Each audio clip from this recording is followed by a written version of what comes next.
That looks pretty good to me. And you might want to move it in a little bit more or less if the composition is not ideal. But I'm going to go for the maximum amount of images. So now, if you look, I've got a panoramic. It's a little bit of that 16:9 ratio, as you see, like almost like a television screen. That's called aspect ratio. And then if you click the image size, you'll notice there's something really great. This is now suddenly a 10,148 pixel, 300 ppi image. It is twice the size. It ended up being 3 frames, 3 verticals, but it is twice the size of a normal photo that my camera would take in resolution. I've doubled, effectively doubled the resolution of my image, or of my camera, or the power of my camera and the image in its final form. Now, if you notice before I cropped the image, we lost some of the edges on here.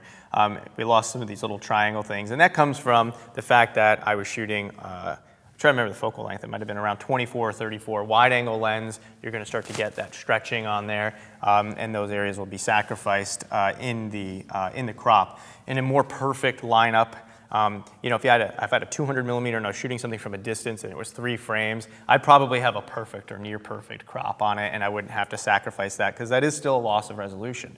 This image could have been even higher resolution had it had less overlap and less cropping on the edges. But either way, it's still a big, beautiful image.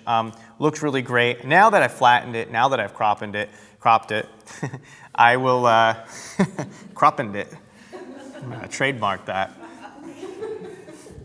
I can make my level adjustments. My levels look pretty good. I did a good job doing my adjustments earlier. If I want to reduce the amount of contrast in the scene, I can. Looks radically different here. Click OK, and then ultimately if I want to do saturation, dust spot, and then ultimately go ahead and sharpen the image, and then you can save it. So those are the steps for the panoramics. Pretty simple. Get 3 frames, do your adjustments on them, tools, Photoshop, merge, photo merge. Try different types of merges if you want to play around with the different distortion elements and so on, perspective elements. And then you get it in, you flatten it, and then you can make your normal adjustments as you would. So it's not super complicated in that regard. When I get a lot of highlights in the forest like this is getting now more into really big artistic license, what I'm about to do. But I like to really try and play into the fact that we've got this backlighting and these highlights that are coming in. And I haven't done this in a long time, actually, but there's a really simple way to give a soft focused look, to give it that even more of a magical feel to it. One way I like to do it, which gives you the most control, is I unlock the layer that I have, and then I do a duplicate layer. So now I've got 2 layers of exactly the same picture. I'm going to turn off the bottom layer. I'm going to just stick with this top layer here, and I'm going to go to Filter. Whoops. Filter. I'm going to go Blur. I'm going to use a Gaussian blur, which to me is always the closest, seems to me to be the closest of actually just taking a picture and going completely out of focus. And I'm going to go to about 26, let's just say 26 pixels. And you'll notice that the picture looks very, very soft now. I've softened the focus throughout it.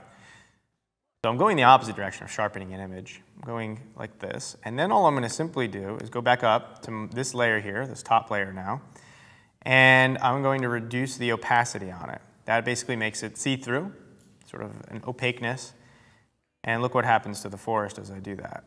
You're getting a blend of a sharp layer and a soft layer. And it starts to get more of that artistic, sort of ethereal look. And whenever I have highlights like that and sort of this sort of composition, I really like the effect that it has. I'm going to really exaggerate the effect. You can see how it kind of goes out. And I would, and it just kind of overall gives it a softer feel and makes the highlights look more playing into that idea of fairy tale land or whatever. This would obviously be digital manipulation. There are ways to do this with filters and so on, but I think it's just kind of a fun way to take a midday forest picture to the next level, especially if you're into the world of fine art prints.